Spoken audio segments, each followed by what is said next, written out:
Hello.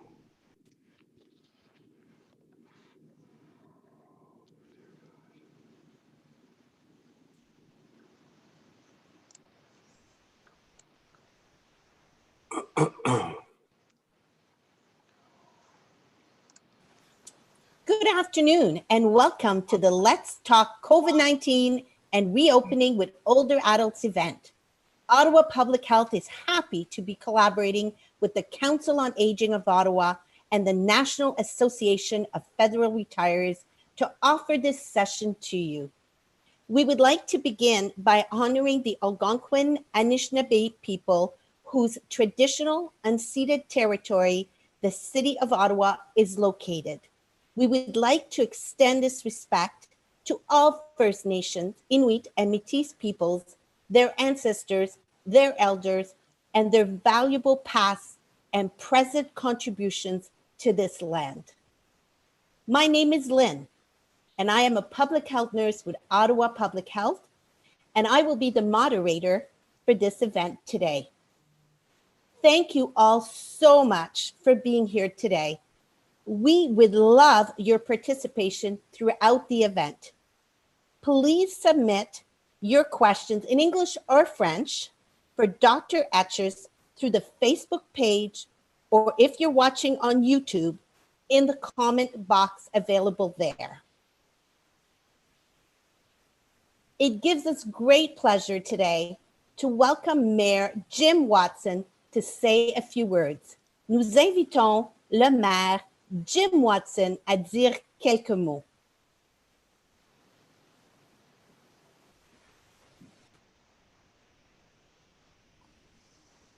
Hi, I hope everyone can hear me. Here we go. Thank you very much, Lynn. Bonjour, mesdames et messieurs. I too want to join Lynn in thanking the Council on Aging and the National Association of Federal Retirees, and also Dr. Etches, who we're going to hear from in just a moment, and to wish everyone a very happy Seniors Month as we celebrate Seniors Month in Canada in June each and every year. I understand, obviously, this year's seniors celebrations are going to be very different and more challenging because of COVID-19 and our inability to gather to celebrate the great work that seniors have done and continue to do in our community. Alors, c'est une occasion pour moi de dire bonjour comme maire de la ville d'Ottawa, et ici pour célébrer le mois des années juin 2020. As we start to reopen, many of you are probably wondering what this means for you as citizens of our community. It can be difficult on everyone, including older adults. I'm working very hard with our city staff and my colleagues on city council, including Dr. Etches, our amazing medical officer of health, to ensure that supports are in place for most at-risk individuals, and the protections are planned so that reopening is done safely and in a way that makes sense for our city. Seniors Month, as we know, is a time where all Canadians can show their appreciation and celebrate older Canadians from coast to coast, whether a parent, a co-worker, a neighbor, or a friend. It's an occasion to celebrate the profound and numerous contributions of older adults in all parts of our community, including the great volunteer work that we see at so many different agencies throughout the city. As mayor, I'm encouraging residents of our city to reflect on the invaluable contributions of older adults and take the time to show their respect and gratitude for those in their life. Here's a few examples for family and friends, simply saying thank you. Send them a care package, connect with them virtually, create signs and share pictures of them, or place them on their lawn. I'd like to take this opportunity to thank our partners very much for the amazing work that they continue to do to support older adults, including our city staff, who've worked very, very hard, including Councillor Jenna Sudds, the chair of our Community Protective Services Committee, who's responsible for implementation of the recommendations in our older adult plan. The Council on Aging and the National Association of Federal Retirees are dedicated advocates for improving the well-being of older adults in our community. And we all know that we're living longer. And that came to light a little while ago, many years ago, actually, when I was at a birthday party for a gentleman celebrating his 100th birthday. And I said, what's the best thing about being 100? And without missing a beat, he said, there's no peer pressure. But the reality is a lot more of us are living past 100. And I noticed that when I was mayor, the first year I was mayor in the 1990s, I was invited to maybe 2 or 3 100th birthday parties a year. Last year I was invited to 37. So there are a lot more people living a lot longer, and we have to do a much better job of planning for the future for our senior citizens and our older adults. So on behalf of members of council and all the staff of the City of Ottawa, Happy Seniors Month. Au nom de tous mes collègues du conseil municipal et le personnel de la ville d'Ottawa, bonne célébration pour les années de la ville d'Ottawa. Thank you very much. Thank you very much. Merci beaucoup, Mayor Watson, for joining us on this occasion to celebrate Seniors Month. We are now pleased to welcome Sarah Bercier, Executive Director of the Council on Aging of Ottawa, and Linda Barber, Ottawa Branch Manager of the National Association of Federal Retirees, to say a few words. Nous invitons la directrice générale du Conseil sur le vieillissement d'Ottawa, Sarah Bercier, et le gestionnaire de la section d'Ottawa de l'Association nationale des retraités fédéraux, Linda Barber, à dire quelques mots. Merci beaucoup, Lynn. Je suis très fière d'être ici aujourd'hui. I'm delighted that we're going to hear today about reopening our communities and what that means specifically for seniors. Thanks to the information from Ottawa Public Health and others, Ottawa's seniors have become pretty good at social distancing and self-isolating. Following clear communications that they are among the most vulnerable, they have taken precautions seriously. Reopening is a new kettle of fish, though, for all of us.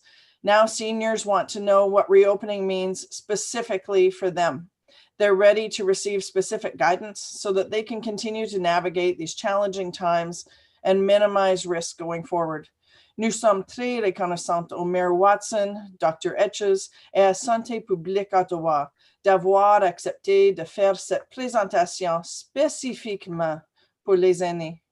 Today's event is the product of a terrific collaboration among seniors organizations in the city and with Ottawa Public Health. Let me introduce my chief collaborator, Linda Barber, manager of the Ottawa branch of the National Association of Federal Retirees. Merci, Sarah. Bonjour à tous. Ce fut un réel plaisir pour moi d'être parmi vous aujourd'hui. As our name suggests, our association focuses on federal retirees and federal employees and protecting their pensions and benefits. But what you may not know is that we also advocate for retirement security and the health and well-being of all Canadians. COVID-19 is affecting us all, and we're happy to collaborate on this project with the Council on Aging, the Ottawa chapter of the Canadian Association of Retired Persons, CARP, Compassionate Ottawa, and the many seniors organizations providing much needed community support services at this crucial time. Nous tenons également à remercier la formidable équipe de Santé publique Ottawa, notamment Lynn, Rob, Beverly, Celia, Carrie, Catherine, Darren, Phil, et Alexandre. This team at Ottawa Public Health gave us some homework too. They asked us what questions seniors might have about reopening. So we asked our members and volunteers, and did they ever provide us with questions? So we passed them along to the Ottawa Public Health team to help design and inform today's session. Now, both Sarah and I are very excited to get this session started, so I'll turn it back to you, Lynn. Thank you. Merci, Sarah and Linda. At this time, we'd like to invite Dr. Vera Etches, Ottawa's Medical Officer Health, to say a few words. Nous invitons maintenant Dr. Vera Etches, médecin-chef en santé publique d'Ottawa, à dire quelques mots. Bonjour, thank you. Merci pour le Conseil sur le vieillissement et à l'Association nationale des retraites fédéraux. This is a real honor to be able to have your support to reach out to older adults in our community. Le mois des personnes âgées est un moment de célébration de nos aînés. Nous partageons notre gratitude et notre appréciation pour leur contribution à nos familles, à notre communauté et à notre ville. The pandemic, COVID, is a top concern for older adults, and for us because of the impact on older adults.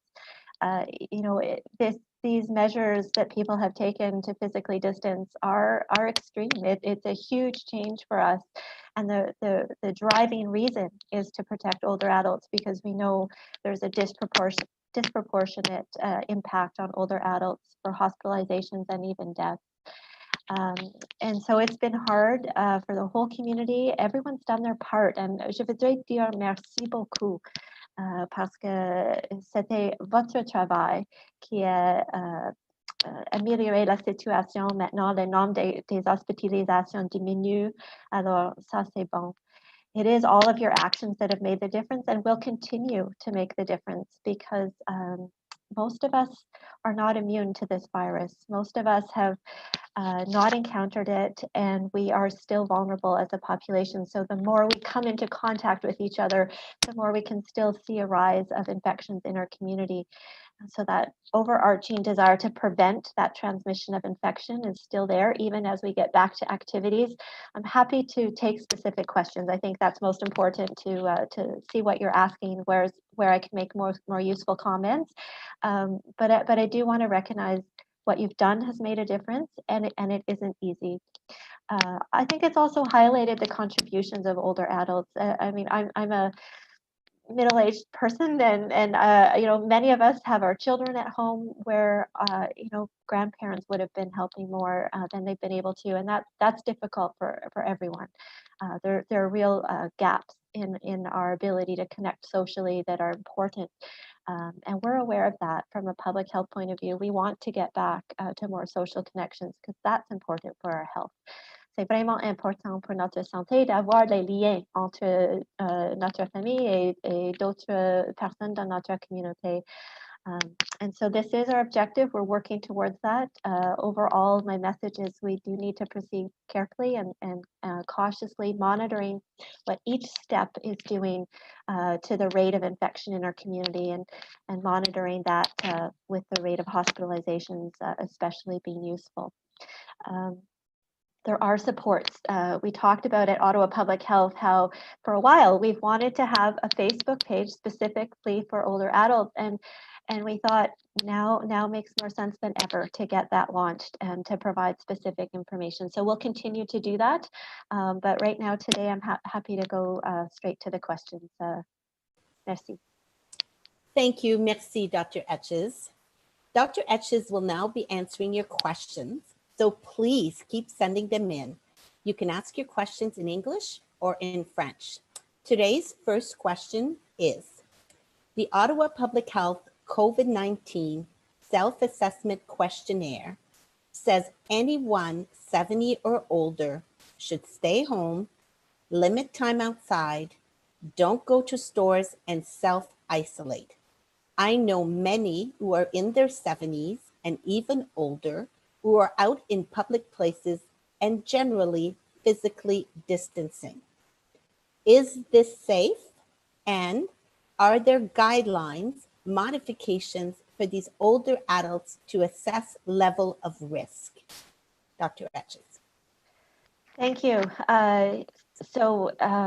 What we know about people who are over 70 especially, and even more so over 80, is that's where it's harder to escape a more severe infection if you get infected, and the mortality rate starts to go up. And so that's why it's provincial advice has come for people, especially over age 70, to try to limit their exposures in the community by staying home as much as possible.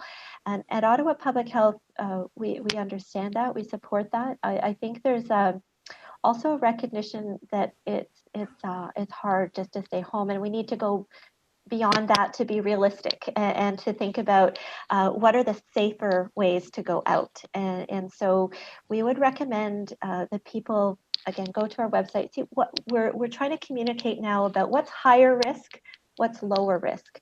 So it is low risk to go outside of your home for a walk. We do encourage people to get out in your communities and you know, it gets fresh air experience. Even encountering others, but at a distance, right? So the idea that you would have someone into your home, that increases the risk. So that is something we still would say we need to be thinking about very carefully if we're over 70. But if you can keep a connection with somebody who's more than 2 meters away, that's a way to say hello. It's always easiest, to be sure that you're not going to entice somebody to come and give you a hug. I guess that's the hard part. Like those little children, the grandchildren, they just, well, when they come close to you, I'm sure they're going to want to attach on again. So just being mindful of that sometimes it is hard to maintain that 2 meters if we do meet up in the same space, even outdoors. The idea about what's safe, what's not safe, it's based on how the virus is transmitted. And so I always like to keep that in mind, that if you're touching things that other people are touching that could have had the virus without knowing it, ideally people are staying home if they're sick and they're not unknowingly passing on the virus. But some people don't know they're infectious and they're out, then you want to keep in mind your hands could be contaminated. So the very basics of keeping your hands clean really do help, and then also not touching your face so that you have, if the virus is on your hands, you're not introducing it. The idea then is the more people that are in a space, the more risky it is, and the closer the contact. So we are recommending masks to the whole population to use whenever you're within 2 meters. And I do see older adults doing this. I see older adults wearing masks when you go out. And I think that it's a little bit complicated because we don't want to give the impression that that mask protects you entirely when you're out. So we wouldn't say that makes the risk disappear if you're wearing a mask, but it is something we're encouraging everyone to do to protect each other. And so again, I'm encouraged. I think the people of Ottawa are catching on. Hopefully we keep that going, that when I'm wearing a mask, I'm protecting the older adults that are out doing their activities. And so that's the message we're trying to get across. I hope that answers the question a little bit, but the specifics around what's low risk, what's high risk, we're adding to our website for people to have specific examples. Can elaborate on that if you like. Thank you, Dr. Atches. Next question. My wife and I would like to know if our daughter and her family of 4 can join us in our backyard while keeping physical distancing to have a barbecue together in the near future. Yes, so I think this is something we all want. We all want to be able to gather more with family, and so I can't tell you what is makes most sense for you, depending on your particular situation, because there's the risk of introducing infection anytime people come close. But there's also, there can be needs that people have, mental health needs for support that make it important to have, others in our household bubble, right? So there are seniors or older adults who have been living alone, and that is particularly challenging. And so I think in those situations we do need to be aware that the harms of that isolation can grow over time. And if you do need to reach out to include somebody in your bubble to be able to stay well, these are things we need to balance the risks. Overall, this kind of idea of getting back to activities, getting back to work, for many, getting back to services, has had a focus on the economy and getting the economy started. I know there's a lot of questions still about the social connections. How big can we make that household bubble? And we have not had any movement on that from the province. There's been no formal recommendation to grow our household bubbles because these other actions we're doing to restart the economy are increasing interactions, are increasing risk, and we need time to monitor. So I would say as older adults, just give it a little bit of time to see what the impact of these other restrictions being relaxed is. It can take, for example, if somebody had an exposure today, they might not get sick feeling until 4 days later, 5 days later or more. Then they have to present for testing. Hopefully they do that right away, but that still might be a day or two.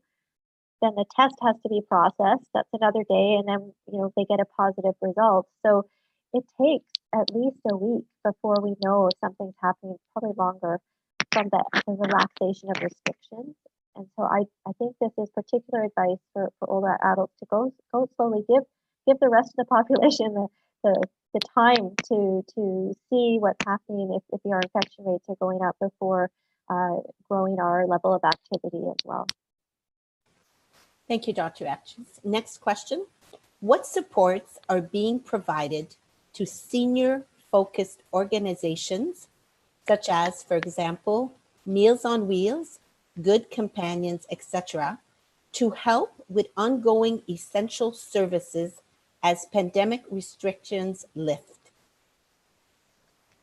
So my understanding of this, and I haven't been part of the detailed work or plan, so someone else from public health might want to jump in, is that the City of Ottawa has organized a human needs task force, which is got a focus on older adults who are isolated and meeting basic needs, food security needs of older adults, as well as social connections.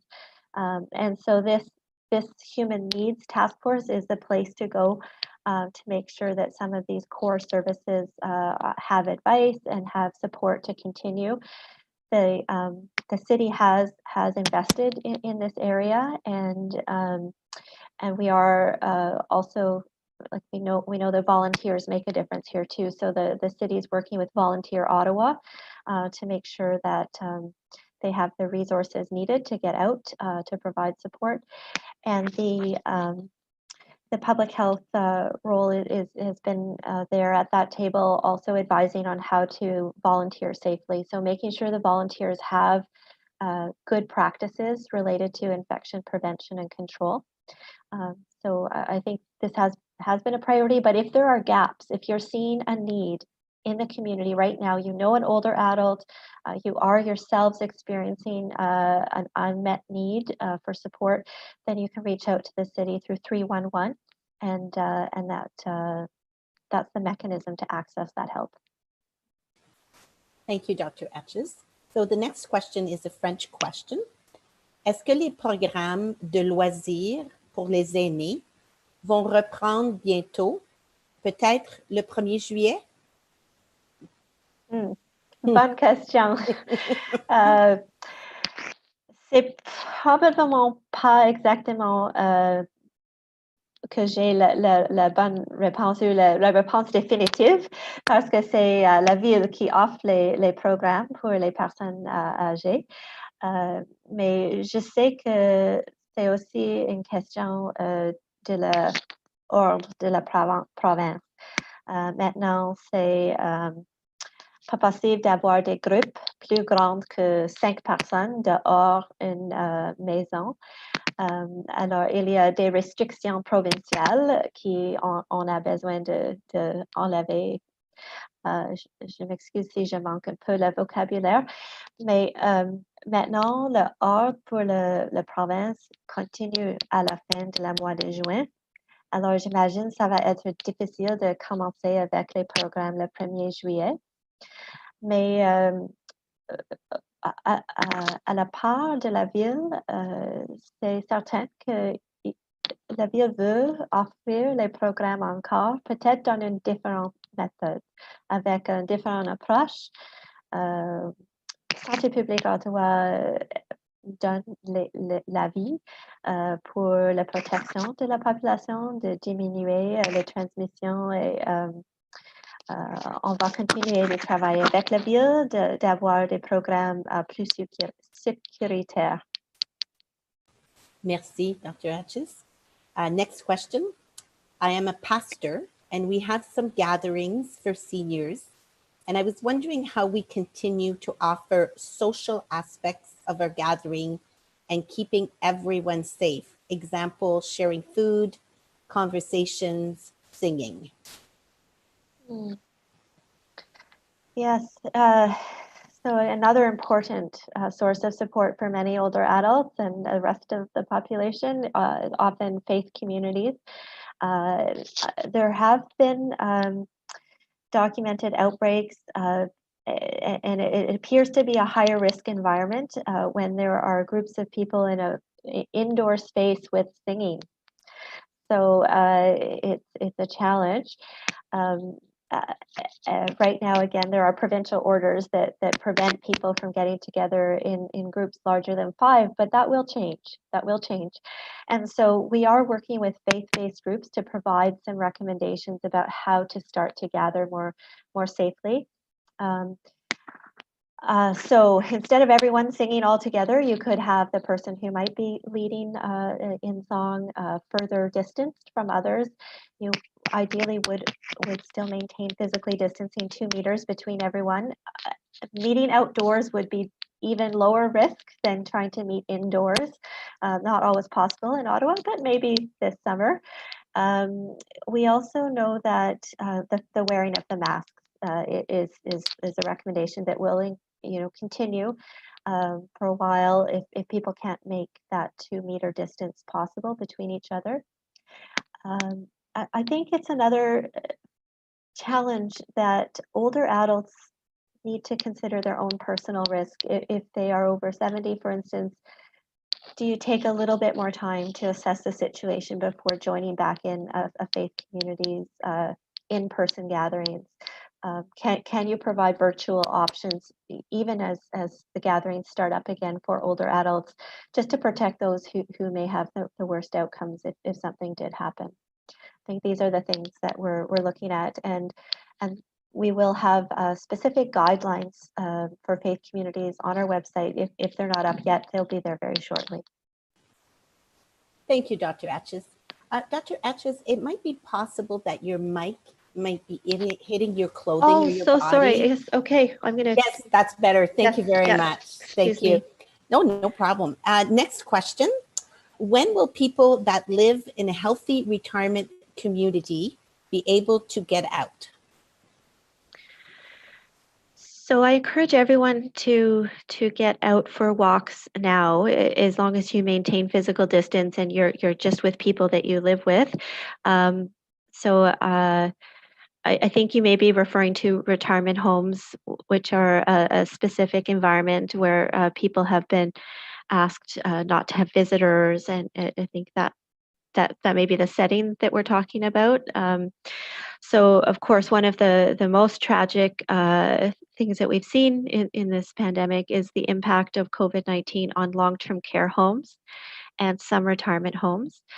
It is not the majority. I definitely want to recognize that long-term care homes and retirement homes, for the most part, have kept COVID-19 out of their communities, and that is good. That's important to maintain, because once we see the virus in the communities, unfortunately, it's been devastating. It's been awful.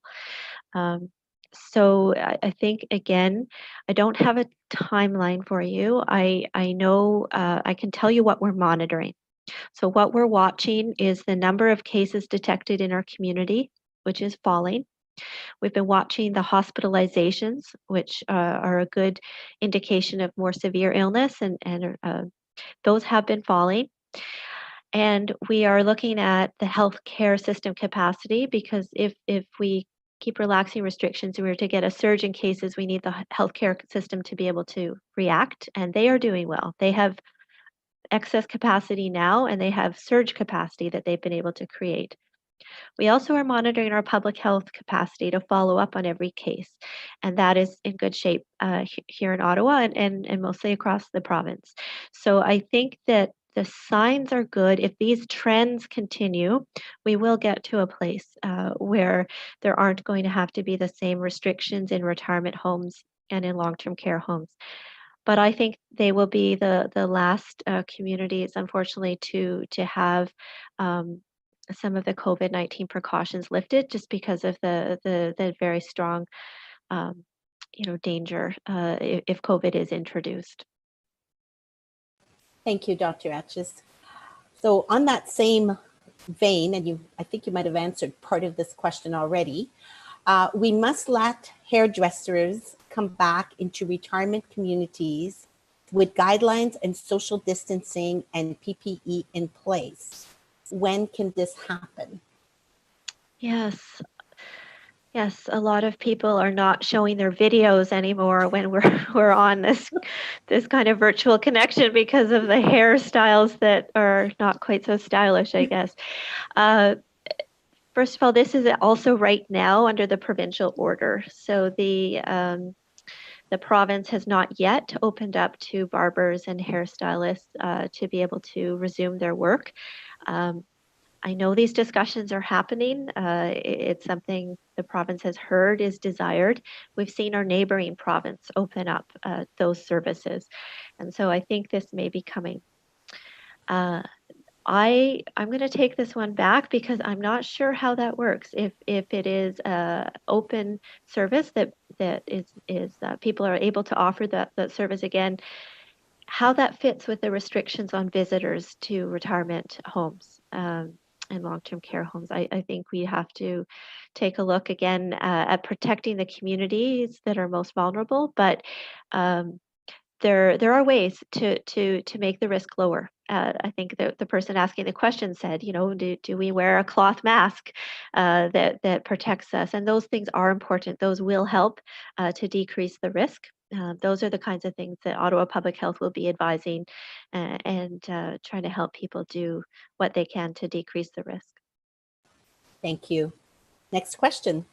Dr. Etches, is nitric oxide being considered as a treatment, prevention, or both, available to all vulnerable and senior adults, provide ability to see, hug, and kiss our grandchildren? I think that the question first part is about nitric oxide as a product that could help us somehow prevent COVID or even treat COVID. And there isn't clear evidence about that. I would not say that we can recommend that as a prevention or a treatment.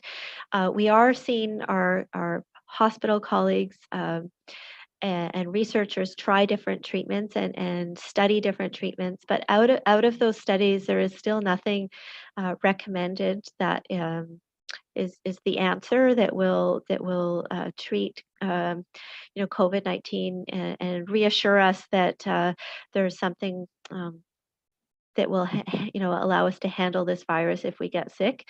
The key really is prevention. There is no cure. It's a virus.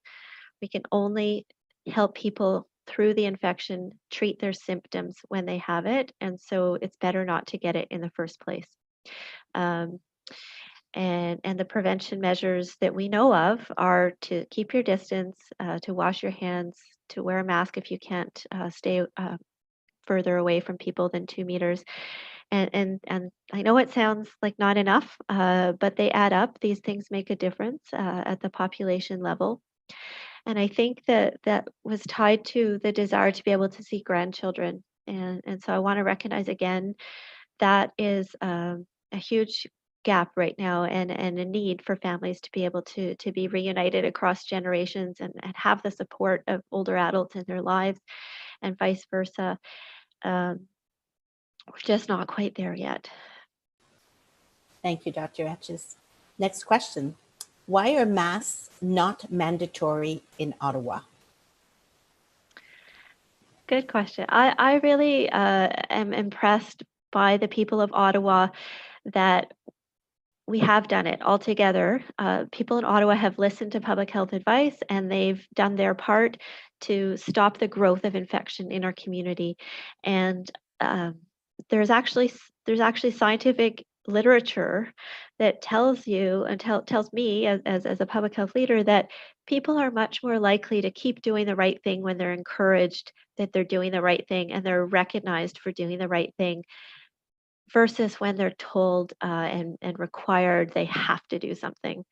And I don't know, that sort of seems to be the case in my family too, with my little children. But the principle is we've seen people following advice, and that is useful. And we need to keep building people's understanding related to masks specifically. So we're not there yet with 100% of people using masks, but the more we can grow that as a new normal, the better. I think we're on a good trajectory. It also is the case that not everyone can wear a mask. And so I don't want to make it mandatory when there are young children and people with respiratory illness, and people with other disabilities that are going to affect their ability to wear a mask. I don't want to put people in that situation. Um, and so it's something we're monitoring. We're planning to continue to poll the population of Ottawa and monitor the level of mask use and its impact on infection. And if we're seeing a need, we would go further. Maybe just lastly, before leaving this question, masks are going to be mandatory on public transit after June 15th. And the reason I've supported a difference on public transit is because people don't have a choice about using public transit. Some people have to use public transit to get to work. Work is fundamentally important for people, for their health. People need income. We've seen this. Unfortunately, many people have been out of work for a period of time, and there's going to be lasting health impacts because of that. We need to get people back to work. That means we need to use our public transportation system, and people deserve the protection of everyone wearing a mask that can on those trains and on those buses. Thank you, Dr. Atchis. The next question is a French question, and it's on masks as well. And you've sort of answered it, but I thought you might have more tips for this lady. Mon mari, qui est âgé de 72 ans, refuse de porter un masque. Que puis-je faire pour l'aider, l'encourager? Oui, je comprends que le mari de quelqu'un n'a pas, il ne fait pas l'action de porter un masque. Je comprends, c'est nouveau, c'est difficile avec la chaleur aussi, quelquefois de porter un masque. Alors peut-être on peut encourager que c'est pas pour tout le temps. C'est juste pour maintenant, quand nous sommes dans une situation où c'est à l'intérieur, avec d'autres personnes plus proches, entre 2 mètres. Alors, c'est pas qu'on a besoin de porter un masque chaque seconde que nous sommes dehors, notre maison. Mais aussi, peut-être, on peut expliquer, parce que c'est nouveau aussi, que c'est pour la protection aux autres. C'est pas juste pour lui, mais c'est une démonstration de soins aux autres et on encourage cette démonstration. Mais aussi, je comprends que c'est difficile pour quelques personnes et si la grande majorité de la population peut porter des masques comme c'est recommandé, ça peut protéger la population aussi. Merci, Dr. Etches. Next question. How about very healthy and active 60 to 70-year-olds? Can they deal with reopening while socially distancing like everybody else? This virus can affect people from all ages, and it does. We've seen that. There's statistics on our Ottawa Public Health webpage about the age groups that are getting infected. And I can tell you that, for instance, out of the hospitalizations, 75% of the hospitalizations are people over 65, but that means 25% of the hospitalizations are people under 65. And no one wants to be hospitalized. I mean, that's not a good outcome. And if you have an underlying health condition, it's more likely you'll have serious illness. So I heard the question was about healthy people who don't have that underlying health condition. And, I think everyone's going to have to make their own judgments about how comfortable they feel taking the risk of greater opportunity for transmission by going out and doing more activities. Absolutely, you reduce that risk if you're practicing physically distancing and washing your hands and keeping your hands clean. I encourage everyone always to do these things as much as possible. And whenever you're out and come in, wash your hands. Yeah, it's going to be up to individuals to make those choices, but there are ways to lower your risk if you're going about activities. Thank you. Next question. Should we disinfect items we purchase before using them, including groceries and household articles? What is the risk of not doing this? When we look at how is COVID being transmitted in our community, or look at literature and evidence from around the world, it doesn't seem that it's the majority of the time that it's being transmitted by things that people touch. It does seem that the majority of the transmission is happening with close contact between people. So it's not the highest risk, source of virus is things that you pick up, say, at the grocery store. We have been encouraging people about safer shopping, and we have tips for grocery shopping. So one of the things we've been encouraging people is don't touch things on the shelves unless you're planning to buy it. So hopefully that's making a difference. Hopefully people that are sick are staying home. So your chances of encountering virus on something is diminished. We also know the virus doesn't live very long on surfaces like cardboard. So some things you buy in the grocery store, the virus just isn't likely to survive very long. If there are surfaces you can clean and you want to clean them, that can be done, but it's not a high risk activity. There's also no examples that we're aware of where the virus has been passed on through food. So I think we're learning more all the time. If we learn more, that it gives us more cause for concern, then I'll communicate that. Perfect. Thank you.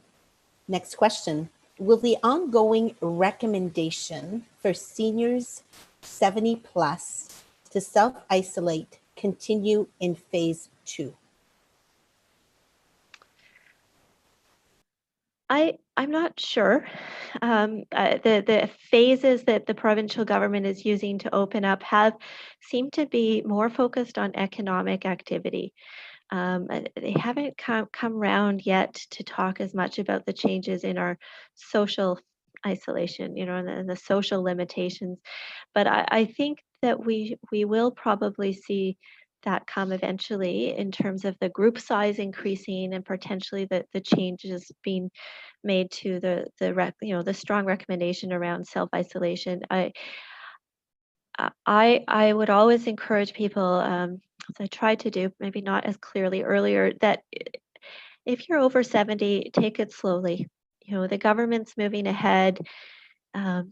Give each change, 7-10 days to see what the impact is before increasing your, activities and your risk. I would think that's a safer way to go. So we'll be communicating as soon as there are differences for older adults. We'll make sure that's available on this Facebook page as well as through other channels, through our partners. Thank you, Dr. Atchis. Next question is in French as well. J'ai entendu dire que les températures supérieures à 30 degrés Celsius peuvent tuer le virus de la COVID-19, mais que l'humidité peut le propager. Est-ce vrai?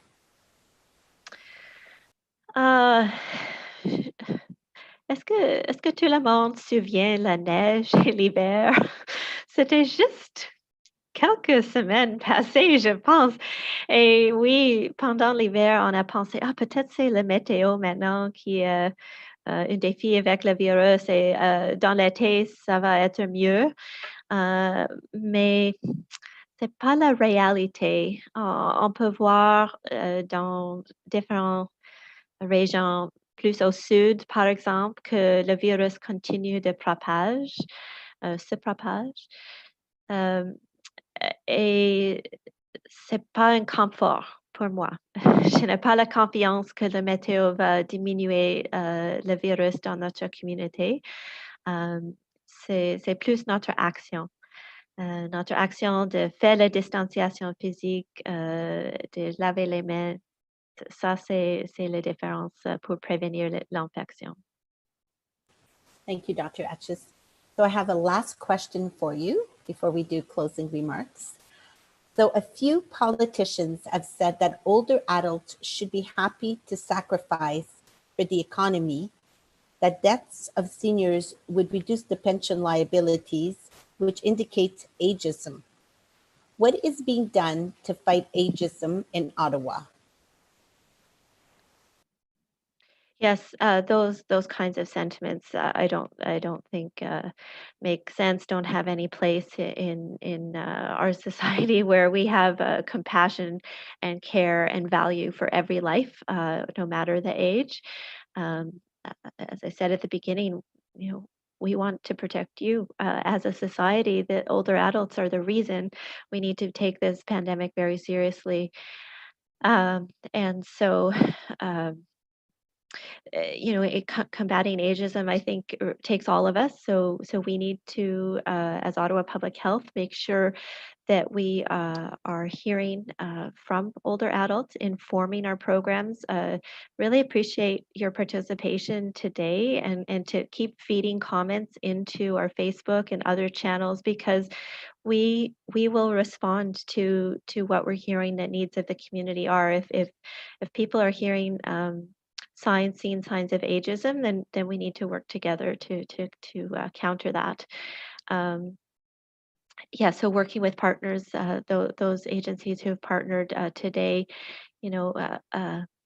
there's no question. I do feel this pandemic has showed us the value of older adults in terms of the contributions that we're missing right now to families, to volunteering.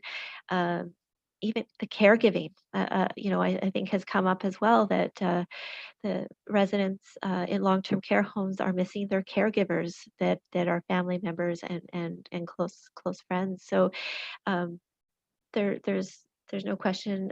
This is a month where we recognize the contributions, and we need to keep highlighting that.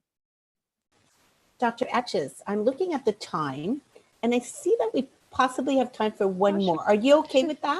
Yes. Okay, perfect. So last question this time for real. When will it be safe for high-risk seniors with comorbidities to use public transportation? So for all of these questions, I think you've noticed I probably disappointed you with no specific timelines, right? No specific dates. And I apologize that I can't see into the future enough. I don't know what the province is planning. But I do encourage all of us, regardless, use our growing knowledge of what's lower risk and what's higher risk to make our own judgments about what is best for us. And so again, people need to take public transit to be able to get not just to work, but to health appointments, to social connections, to other supports. And so it is something we need to be able to do. There are some options. Some people can use paratranspo, which would be less crowded potentially in the future. At this point, the buses and the trains are not crowded, so it's actually possible to physically distance right now. Maybe if you're off peak hours, so trying to time your trips so that you're not going during rush hour. These kinds of things can reduce the risk. We are encouraging, and we, as I say, it will be mandatory for people to wear masks, which will decrease the risk.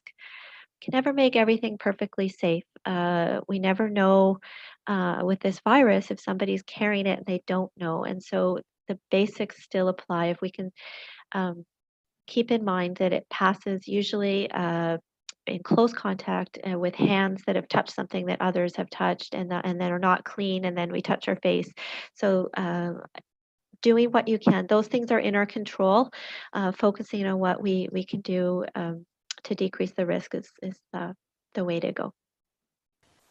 Thank you very much, Dr. Etches. Merci beaucoup for answering all these great, important, and pertinent questions for our participants today.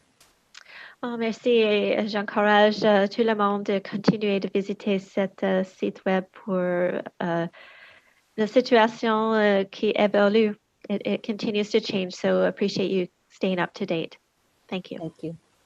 I would also like to thank you all for participating today. Nous vous remercions pour votre participation aujourd'hui and the great questions you sent in. A special thank you to Sarah Bercier from the Council on Aging of Ottawa and Linda Barber from the National Association of Federal Retirees for collaborating with us on this event. Thank you so much for your dedication and hard work to improve the well-being of older adults in Ottawa. Keep in mind, we will be posting answers to Facebook or YouTube for the online questions that we were not able to address during this afternoon's live event. Also, we would like to suggest that if you can go on the Facebook page and like the page, that would be wonderful. And also subscribe to the Ottawa Public Health YouTube channel for more information and videos like these. Thank you, everyone. Have a great afternoon.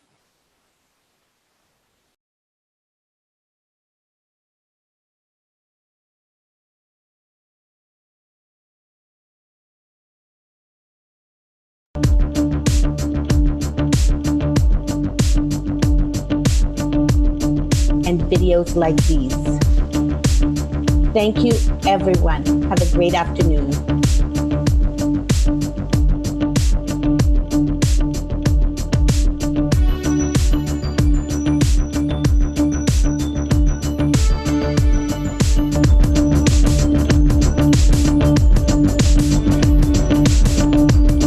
And videos like these. Thank you, everyone. Have a great afternoon.